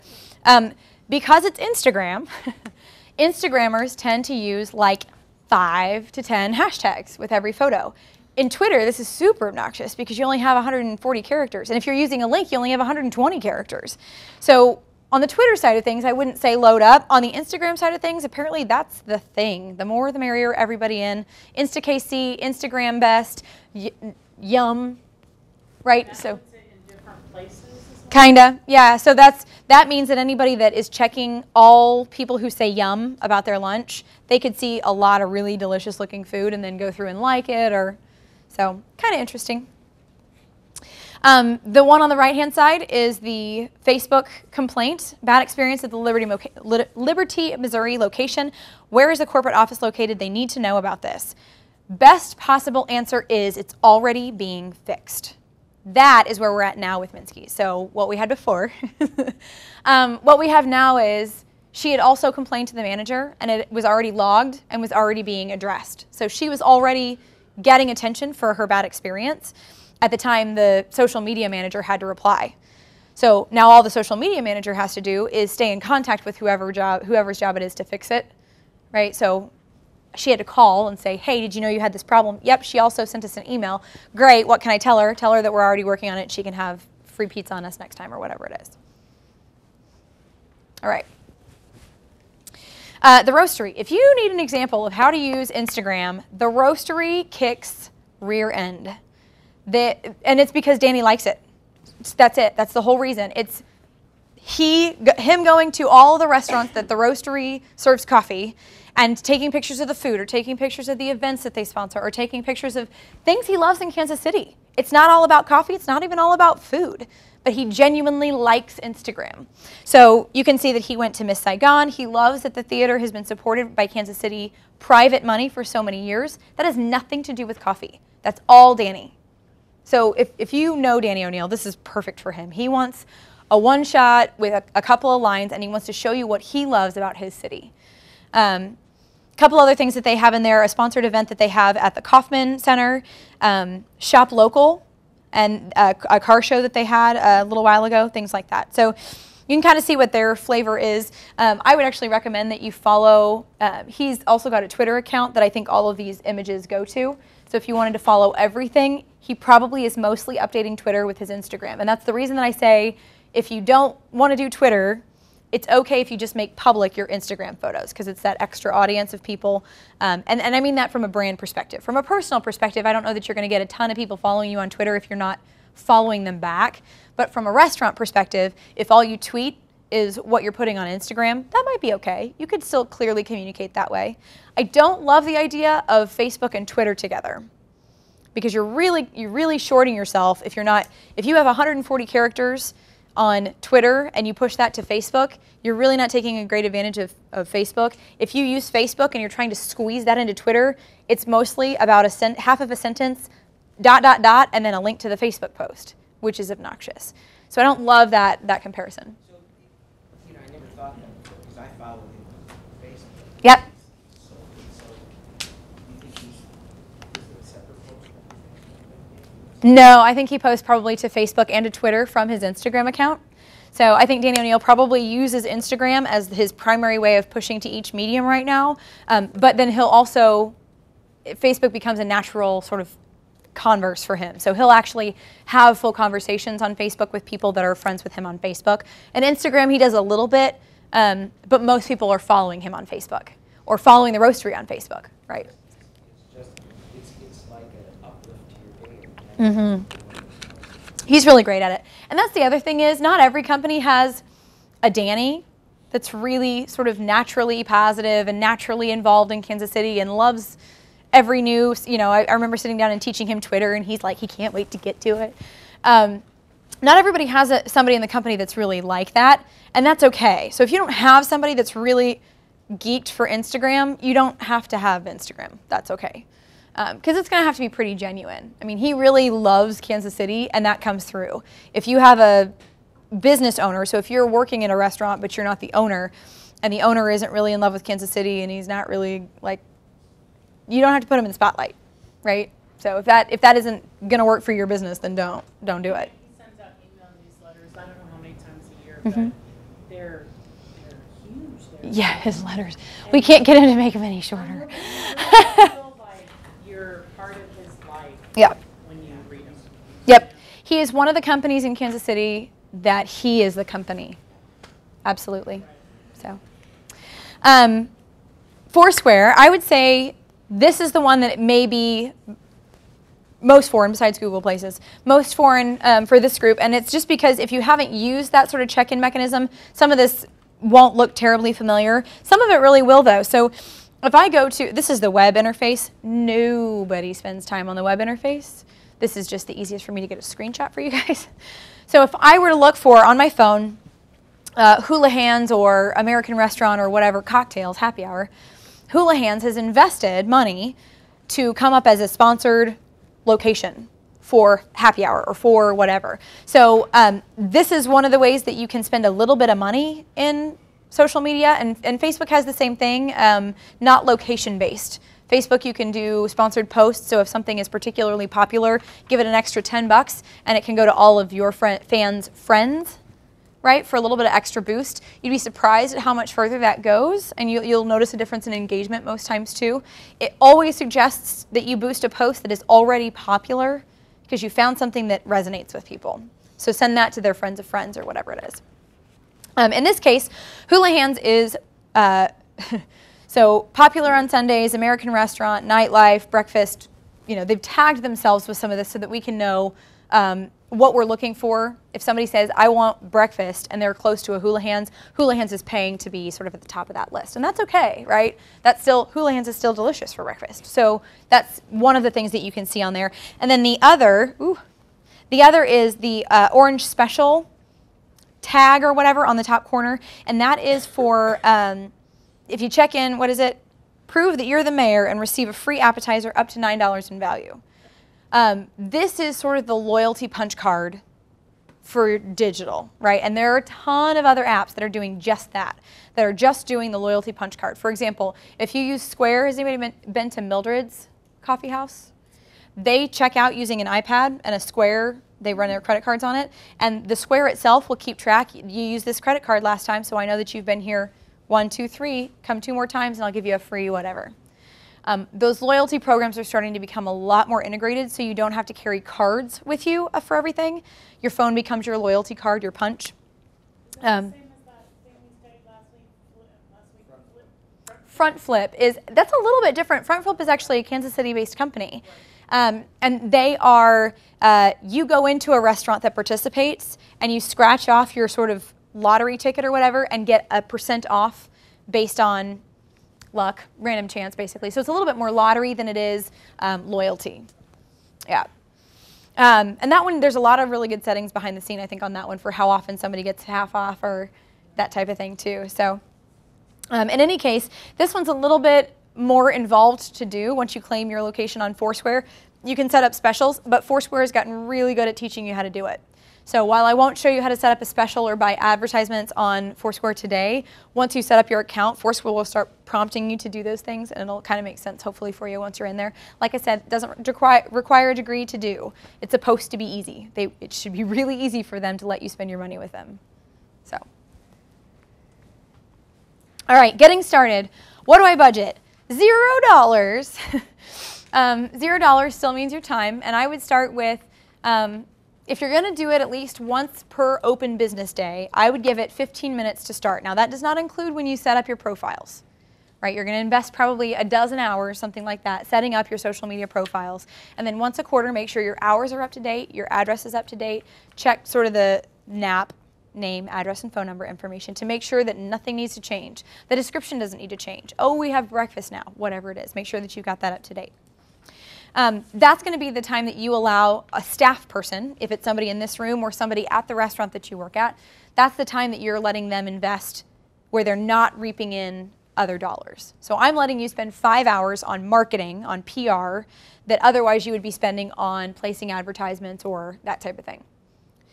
About $2,000 a year investment, you can start doing things like, and this is more like a $2,000 build-up. So I would create custom profile pages. Maybe I get a photographer to shoot my food instead of just doing it on my phone, because we all know that the prettier the picture, the more delicious it looks.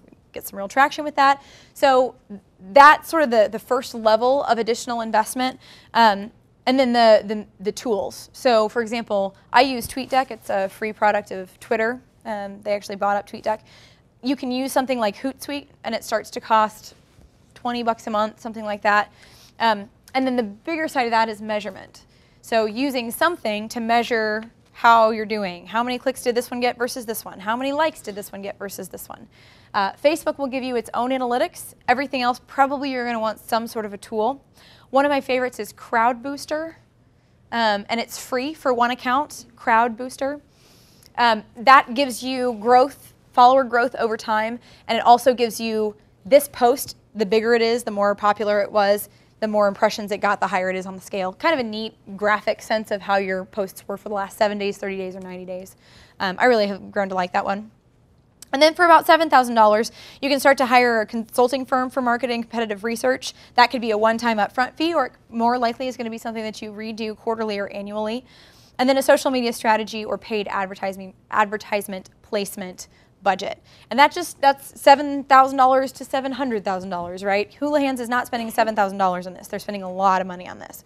But you can start with a reasonable expectation for a half a year or a year or something like that, doing about $7,000. That's actually really, really, really inexpensive, but it's because it's almost impossible to spend $1,000 in Facebook advertising unless you have 100,000 followers, because they're only charging you for the number of people that see it or the number of people that click on it, and you get to choose how you're charged. So it's actually kind of hard to spend a lot of money in some of these media, which is good news because it doesn't cost a lot of money to start testing it out. So. All right, how do I measure success? Jessica tells me I have to measure, so how do I measure it? First, set up measurable goals. So if you know you're going to measure, what are you going to measure success by? Meaning, I want 10,000 followers on Twitter. A of all, don't make that a goal. It's not going to happen. B of all, don't make that a goal. It's a really crappy goal. We don't care how many people follow us on Twitter. What do we care about? How many people come to the restaurant? So if we have 100 people that follow us on Twitter and our lunch hour's never been busier, are we happier than if we had 10,000 people on Twitter and all of them send us Twitter spam? Yes, we're very much happier. So that's what we're really looking for. We're looking for the engaged people. We're looking to connect with those people on Yelp that really like our restaurant or really talk a lot about our restaurant. And we're looking to engage those people that have problems so that we can fix them.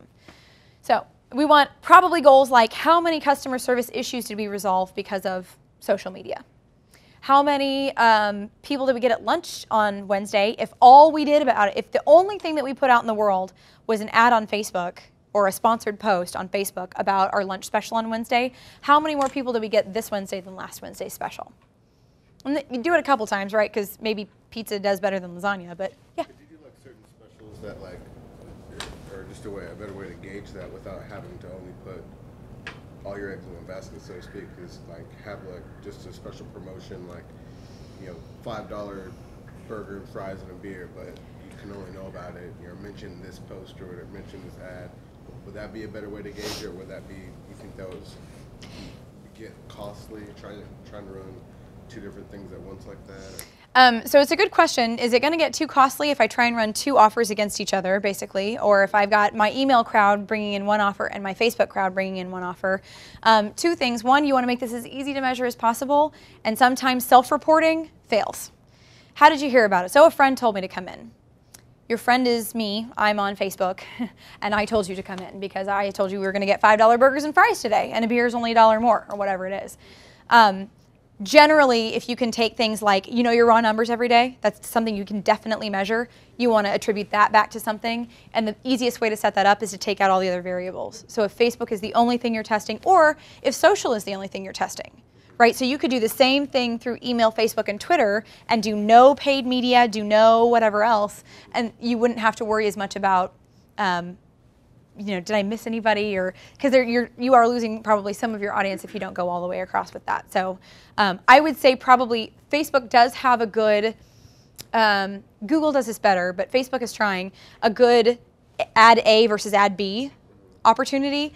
But when it comes to like monthly or a lunch deal, you wouldn't want to have your servers try and redeeming both deals that same day. You might try it on a different day or something, but something you want to test multiple times probably, because time of day, what's on special, all of that affects it. So you want to test multiple times. Well, we went gangbusters when we gave away a free pizza on Wednesdays at lunch, but through Facebook, but we didn't get hardly anybody in the door when we gave away a free French fry on Tuesday breakfast through email. Email must not work. Okay, well, anybody see any glaring issues with that scientific test? So that's, you want to make sure you test multiple times and try and keep your offers pretty similar when you're testing something else. The same metrics that you use for anything else, and I hope that that bottom line is sales for all of you, should apply in social media. So when you do PR, you hire somebody to make really good loud noise for you when you first open. How are you measuring the success of that person? Impressions, people talking about it, things like that. Great. Put that towards your social media metrics as well. Because we can't expect for social media to suddenly be rated on dollars if you're doing a PR effort on social media, if you wouldn't rate a PR measure by dollars if it were offline. So make sure that those are sort of fair and square. Sometimes people will ask, well, what's the ROI of what you're doing in social media? And you're doing mostly customer service. Well, what's the ROI of not letting a table walk out because their pizza was cold? Do you want me to do that too? No, you've got to talk in the same metrics that you're using for your other avenues. Set benchmarks, even if your benchmark is 0. And some of us, we're going to start restaurants, right? So some of us are going to start at 0, go all the way up to 1 million followers, and it'll be great and we'll all be rich. But set benchmarks for where you want to be this time next year. If you decide you want to have, let's do a follower. So if you want to have 500 fans on Facebook by this time next year, and you only get to 400, have you failed? No, not you have 400 fans on Facebook. That's awesome. Set your benchmarks for next year based on what you knew you could grow this year. Because most of us are starting from 0 if we're going to open a new restaurant, right? So we've got to go up from somewhere, and we're kind of throwing spaghetti at the wall a little bit. Set that goal, aim for that goal, push for that goal, and then you either hit it or you don't, and then you set your benchmarks anew for the next year.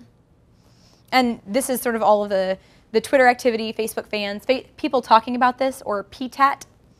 Some people in the industry have decided that you need to shorten everything that we talk about. So PTAT, people talking about this on Facebook, is a pretty good gauge. It's not just your followers number, it's how many people are really actually listening or following what you're talking about with this one. All right, we're gonna get started. First, before you do anything at all in social media, create a social media policy. Largely this is, what is your plan of attack when you are being attacked? Or day to day. So who's in charge? Who handles the positive and negative feedback? Is that a customer service initiative or is that marketing? Is marketing the person that handles social media, or is it going to be joint between marketing and customer service? Do you have a PR team? Do they get to give you content for your social media accounts as well? There's a lot that has to fold into that, right? What about research and development? The guys in the kitchen, do they want to know what people are saying about their food? Oh yeah, they better. Fire them if they don't. But so if you're working in that space too, you want to know. You want to, and Chef Colby, for example, at Bluestem, he is his own voice in social media because it's the closest he's going to get to his audience without walking the restaurant every night. And he does that too, right? But this is one of the things that he uses for that research and development. So where does it live? Who handles what? If it's really bad, what happens? What if it's a crisis? What if there are rats? Oh, rats, right? What happens if it's the restaurant got shut down? Who's in charge? Who talks to the media? Who doesn't talk to the media? Everybody. Nobody talks to the media. But name that person. Understand. Make sure that everybody understands, especially your employees, understand who is allowed to talk about situations like that. Because Facebook, for all intents and purposes, is the new front page. So if all of your employees are talking about why you got shut down and it's not the right version of the story, that grows really fast. So just making sure that everybody understands whose job it is and whose job it's not. Houlihan's has done something kind of fun where they actually have empowered their employees, servers, bartenders, to be part of their social media voice. Every location, they find somebody, they tap somebody that's naturally sort of enthusiastic about it. They make sure that they go through some training so that person knows what to expect, timelines, how often they need to be posting, how often they can respond to something, things like that. And then they give that person the keys to that location. And there's some national stuff that comes down to, right? There's some national promotions that are happening with their emails, things like that. But they actually, the people that check in on Facebook for the Fairway Houlihan's are going to get somebody that got, I've got chuckles over here, I don't know what happened. Sorry. That's okay. In any case, we've got people that are handling that work in that store. And the biggest benefit of that is the person that lives in Washington, D.C. doesn't know how to fix Fairway's problem. They don't even know Fairway has a problem, right? So they can hear it, they can make phone calls, and that's okay. There's still some restaurants that are doing it that way too. But if I'm on shift, if I know if this is my job, I'm being paid extra hours to do this for Houlihan's, then I can kind of start to use that as, I own this, I feel responsible for this. And then what will you do in case of an offline crisis, like health issues, or a social media crisis? I mean, we could use the Minsky's example for that. I had a heart attack over that. What do you mean the answer is no answer? No, right? There are lots of loud things happening about this that it doesn't touch him because he doesn't log in and see it. So if I sat down and showed, this is what people are saying about your restaurant right now, I have a very serious doubt that he's going to go, oh yeah, no, just blow that off. No, because they're not like that. They wouldn't do that if somebody were in their restaurant. So anyway. All right, so we've got step by step by step, and we've got about 25 minutes to go through this. So you guys have all of this in your packets. I want to make sure we get to the homework part at the end. So I'm going to go through this a little bit quickly. How's the pace? We doing good? Good.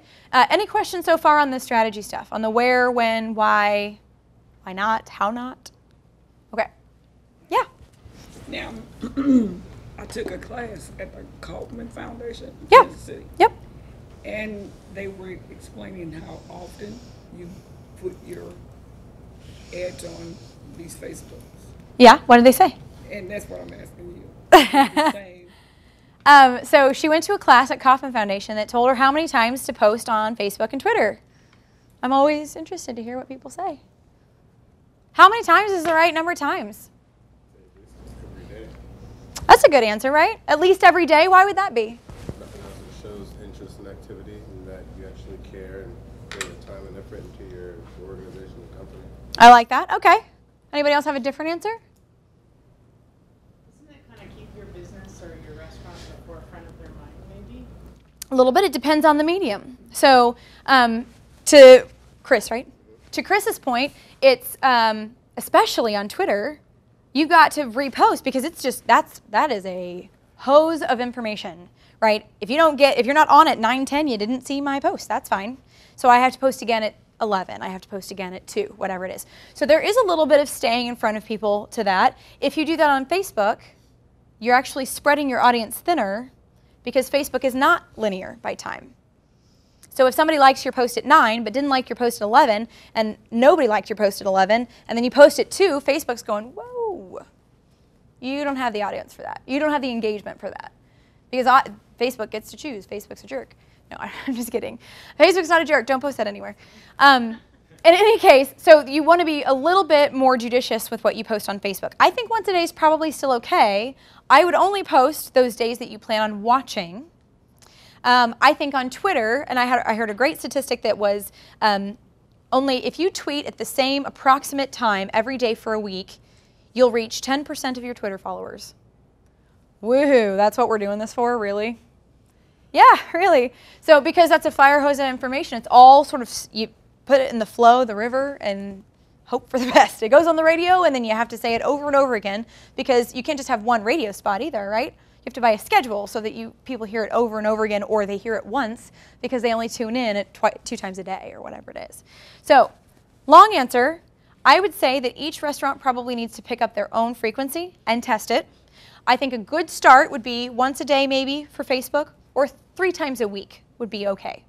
And I want that to be a balance of whatever your promotional content is and whatever your fun or entertaining or informative or share content is. Right? So the number that I used to use is for every 1 thing you post about yourself, you have to post 8 things that aren't about you. And on Facebook, that's probably a little bit much, just because it's not that easy. Right? You can't just share somebody's post on your wall, but you can interact with that. I'll give you a point for that. You can respond to somebody's question, and Twitter's a little bit easier. So on Twitter, I would say start with once a day. If you're not seeing the growth that you like, follow new people, tweet once a day. All right, try tweeting twice a day. Ooh, say that 5 times fast.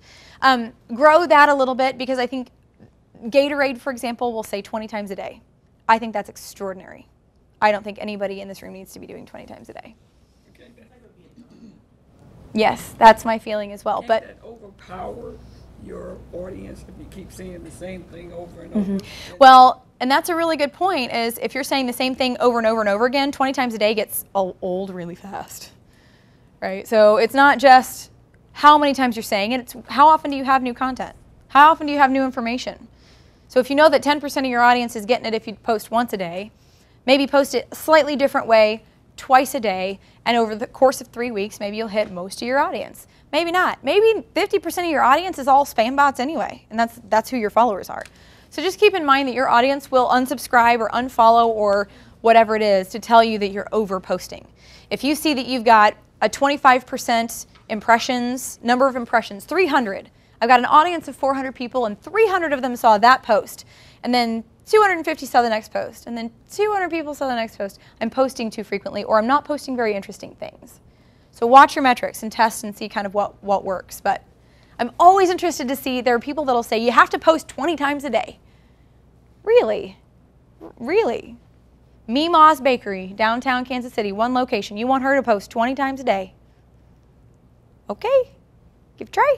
Let me know how it goes. And I tell everybody, test anything you want, right? Test everything, and then come tell me I'm wrong. That's how I know any of this stuff, right? I tested it with somebody. We learned it because we tried. So test it, come back, tell me I was wrong. I love to hear I'm wrong. Well, I hate to hear I'm wrong, but I love to tell people to go prove that I'm wrong. Anyway, so good discussion. This is the first step of getting started with Facebook rather. Most of you are going to create pages. There is a groups functionality as well. Most of you probably won't use that unless you're part of a culinary group or a foodies group or something like that. Pages is what your brand is probably going to support. If you go to this link, and you'll have this presentation, I think, via PDF as well, or may already have it. Go to this page, facebook.com/pages, or from any page on Facebook, it'll give you a button at the top that says create your own page, create a page. In any case, you want to check the local business or place option, and it'll basically walk you through. Facebook's pretty easy, right? They're trying to make it easy to give you their money. Give them your money. Fill in your location. If you have multiple locations, I'm going to give you a screen at the end that should help a little bit with that. Or create a main brand page. So if you don't want to put your location in yet, or you only want to put one location in, but you've got 20 locations, start with the brand page. This changes quite a bit. So the idea that Hula Hands would have one page, and that when you check into each Hula Hands, it rolls up into one page, that's very recent that you can even do that on Facebook. They've made that significantly easier, and I think still have a ways to go. So your basic info, you want to make sure that you're putting in your price range so people know how to search for you and how to find you based on their interests and budget. And then your hours, because they'll actually show, like we saw with Spin Pizza, they'll actually show that green light or open on Facebook, and that'll help people when they're looking for places too. Other payment options, we're also on all these other things. That's great. Biggest thing is that we want to put the location in if we've got it, and it's editable. All this is editable anytime, so you're not committed to this. Add a photo. Your profile photo should be clean, should be recognizable. If it's Danny, great. If you have Danny, if you're the roastery and you have Danny, great. Sure, use his face. But for the most part, this is going to be a logo or a storefront or a sign. Something that when it gets scrunched down to whatever that size is, 50 by 50 pixels, you can still kind of read what it is when you're commenting on people's posts. You can either take that from your website or upload it straight from there. And then this is the screenshot from my phone of checking into a place. BRGR's new location downtown comes up. Notice that I have BRGR with the address and BRGR with no logo and no address and no information. It's just a fork and a knife. What is that? What's the difference there? So I don't think we have many people using places, but what this is somebody checked into BRGR before BRGR created their page for their downtown location. So now Facebook thinks there's two, because BRGR created one and somebody created one to check into them. And they both have check-ins, so 176 people were at the location, and 1,200 were at the approved, beautiful, branded thing. BRGR can take action to merge these two pages, but it's a little bit messy. I'm in the process of doing this right now with Emfluence, because we have the location Emfluence, and it successfully redirects to our Emfluence page when you're at our office. It goes right to Emfluence's branded, beautiful page that I spend all this time on. But for some reason, when you check in on your phone, Emfluence, just the branded page, is not a place you can check into. You can only check into the ugly, not branded one. So there's a little bit, you want to see if you can get in under that and make sure that you create your branded one first, because otherwise it's a little bit hairy to sew it back up. But this is, when you look at the Facebook page, for example, Hula Hands restaurants, you can see how many people like it and how many people were here. Hula Hands is rolling all of that information up to their master brand. And that's a little bit more complicated. Like I said, I'm not going to dive super deep into that today, but it is all possible. Managing your permissions when you set up a page, once it's live and you can add things to it, whatever you want to do. Managing permissions is do I want people to be able to tag my business in their food photos? What if they tag a pig and call it Danny O'Neill? Is that okay? Is it funny? Is that not on brand? So you kind of draw the line in the sand. For example, a la carte restaurant, faux cafe might be okay with it. City Steak and Seafood is a little snottier, so maybe they don't want anybody tagging things that they didn't personally approve. Good example, Graham and Dunn actually does a really nice job of letting other people upload photos to their Facebook page as part of if it looks great, we'll repost it and you win free dinner, because then they can crowdsource those photos, right? So my airline chicken looks delicious, so I'm going to post that and I'm going to win another free airline chicken or whatever. So let it be your decision. Mostly, I think, unless you've got a really sort of good reason not to, I think that you should let people tag and post and comment all over your page, because you're hoping for that, right? I'm hoping for that. I'm hoping that people will come to my page all day long and just post great, beautiful pictures of my food. So we'll see. Customize it to what makes sense for you. Getting started with an email program, email strategy, the number one thing I can tell you is get help. No, get an email service provider. So whereas Facebook, you go onto Facebook and you use their platform to create your own profile, email is so different and it is such a science. There are so many things legally that you have to abide by because you're delivering something to someone that are just a little bit different. So start with an email service provider, and what I mean by that is, how many of you have heard of like a Constant Contact or MailChimp, anything like that, or Fishbowl? Okay, so there are email service providers. Their whole point is you log onto their website, you get your own account, and they house your database and keep it kind of clean for you, and you can use a template to create your email. Schedule that email to go out whenever you want, and then monitor the results as it comes back. So opens, somebody, so-and-so opened it, so-and-so didn't, so-and-so clicked through, so-and-so forwarded it to a friend, that type of thing. That's all done by an email service provider. The better yet is they keep you legally compliant. So at the bottom, that unsubscribe link is all managed by an email service provider for most restaurants. There are a couple good ones out there. Emfluence is one. I have to, by law, by law of being a good marketer, I have to tell you that Emfluence is one, which is why we work with many of these restaurants. There are also plenty that are actually free to get started with. So Constant Contact I actually kind of find difficult to use, but MailChimp is one that's free to get involved in for up to a few hundred or a few thousand sends, I believe. And then you can sort of get to where you've got 10 locations and you want to send a different version to each location, and that's kind of where Emfluence steps in. So the real customized, custom branding, things like that, that's kind of where we specialize. But in the beginning, at least start using something, because you want to have track of, if you have 2 people on your email list, you want to start putting that in your database. You want to have that as your sort of housed database. So, like I said, safe house for your list as it grows. Deliverability, boy, I really don't have time to talk about. Deliverability just means whether or not you're getting into the inbox. Did you know that that was a crapshoot? If you sent it, it doesn't mean it went anywhere. If you say something that Yahoo doesn't like, they just go, no, you're talking about enhancement drugs or something, and they just shove you into the spam box. Or they don't send you anywhere at all. You don't even go to the junk folder. You just go nowhere, and they don't tell you. Super. An email service provider can start to help with some of that too. And usually for not for a cost. Like, this is what they're built to do, right? So it's built into the cost of the platform. They also can help you, for the most part, integrate your email and social media together. So, very good, very good. In any case, we can schedule our emails and our social at the same time, create, save, deploy, and track all of the results from your email. And like I said, you can get something that's free to start out with. Getting started with email, we are going to grow our subscribers every way we possibly can. That means in-store signage. That means on our receipts. That means through our social media. Facebook tab is kind of dead, but you can do any sort of promotion that you're running. You can do, I'd also like to sign up to receive emails on my birthday or whatever. Send regularly for email as well. This is going to be vital no matter where you're sending. I think if you're on Instagram, you can send however often you want.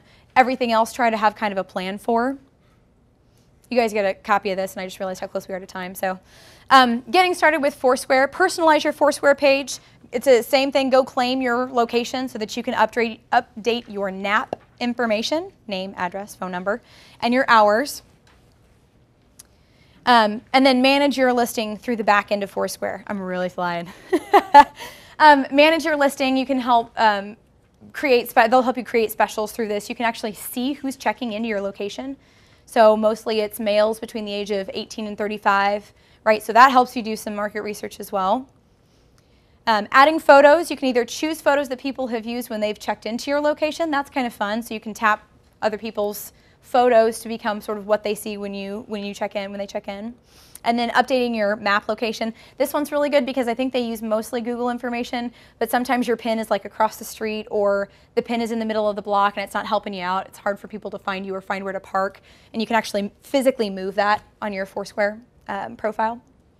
And then adding your menu. And this is new as of just this year. Loku, I think, is a free menu listing website, and they have tied into Foursquare. So if you've got your menu listed there, they may actually already have a menu on their website, whether you gave it to them or not. This is their business. That's what they do.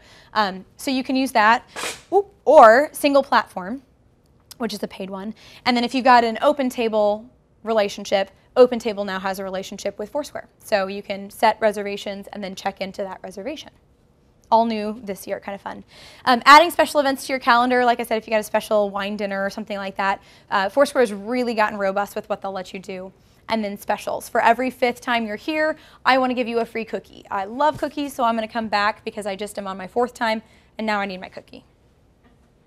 Like I said, with the metrics and stuff, you'll actually be able to use Foursquare's information to start to understand who your best customers are. And this is, again, just the tech-savvy side probably of your audience, but it's at least good enough to have to know. And then your analytics, same thing. Foursquare will allow you to roll up all of your locations into one location as well. So Houlihan's can manage each individual branch from the corporate location. That's going to be really important as you start to add locations, especially around the area, that you can manage each of those without having to have a different log down into each of those. Foursquare finally kind of got smart around that. Getting started with Twitter, this is a really easy one. You go create your account. They ask you for exactly one piece of information that you don't already have, and that's your handle. So when choosing your handle, make sure that it's something that's short, but that makes sense. So Minsky's Pizza's decently short. We'd love to have just Minsky's, but somebody had that. Restaurant Guide KC, great tweets, by the way. RGKC, unless you are an R, unless you're a restaurant, doesn't mean a lot of things to a lot of people. So that one may be a little too short unless you have a really established presence. Avoid special characters here if you can. So Jessica123, not ideal, or Bluestem123 is not ideal. Claim your almost name so that nobody claims your restaurant sucks, which has happened to most large brands. And then design your profile page. I wouldn't spend a lot of time on this. Web traffic is not the majority of the traffic that you're getting in Twitter. So spend your time tweeting, not designing for the background, but you can see that those 2 side strips are really all the space that you get anyway. Terminology I'm going to leave with you as a vocab lesson. Hashtag we got a chance to talk about. Grateful for that. Then getting started with listening. This is all you have to do is put in the name of your restaurant, and TweetDeck or some other service will help you watch. TweetDeck is free. Go sign up for it. Start listening for your brand, and that'll be hopefully some of the people that talk good or bad about you. Respond. Enough said. Respond to negative feedback. Respond to positive feedback. Really enjoyed lunch, and then went to the toy store where we saw that other person and bought a Thor Pez dispenser. Super. Also went unanswered by Ingredient Restaurant. Could have been a good opportunity for them there. Getting started with Instagram, like I said, if you're naturally drawn to Instagram, this is not difficult. You can sign up through your Twitter account, and then you're done. You start taking pictures, you pick what filter you like, and post the things that talk to who you are as a restaurant. Some of the hashtags that you might try with Instagram, we did get a chance to talk a little bit about this. InstaKC or KC, standalone KC, are both monitored by Visit Kansas City. Nom for food, photo of the day, Instagood, also kind of a food one, and date night are some popular ones that you just sort of see regularly, so they've got some good traffic. Getting started with Yelp, this is all about claiming your listing. So find the links at the top will help you get to where you need to. Find your location and say, I am the business owner for this location.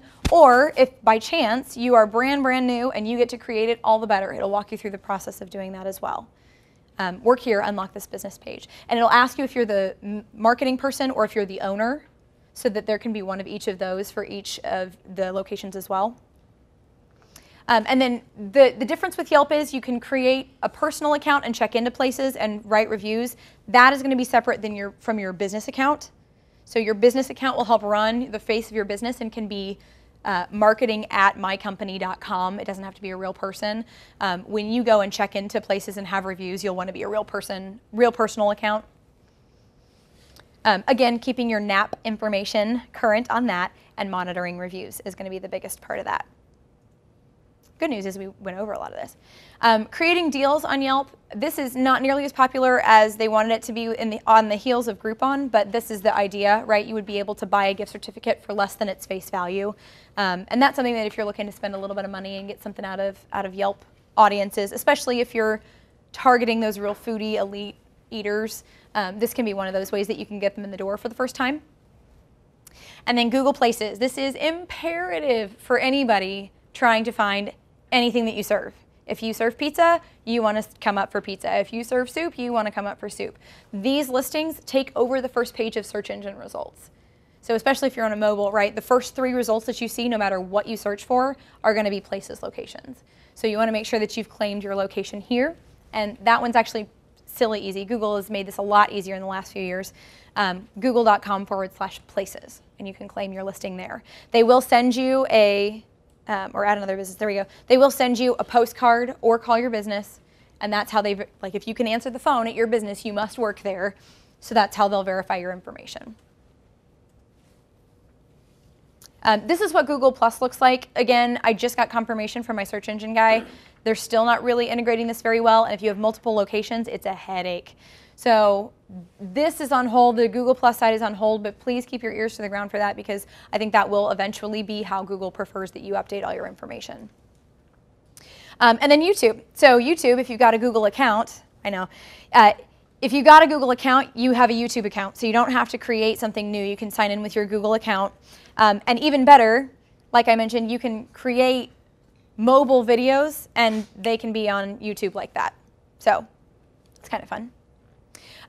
Reminder that you're more interested in what the content is here. It doesn't have to be professionally shot. Try to keep it somewhat professional, but it doesn't have to be the zoomed in and the wide angle and you can just do a mobile background. You know, I love the back of house stuff because I think it really takes the chef's hat off a little bit. And then keep it short. YouTube will cut you off at too large a file size, so 2 minutes approximately.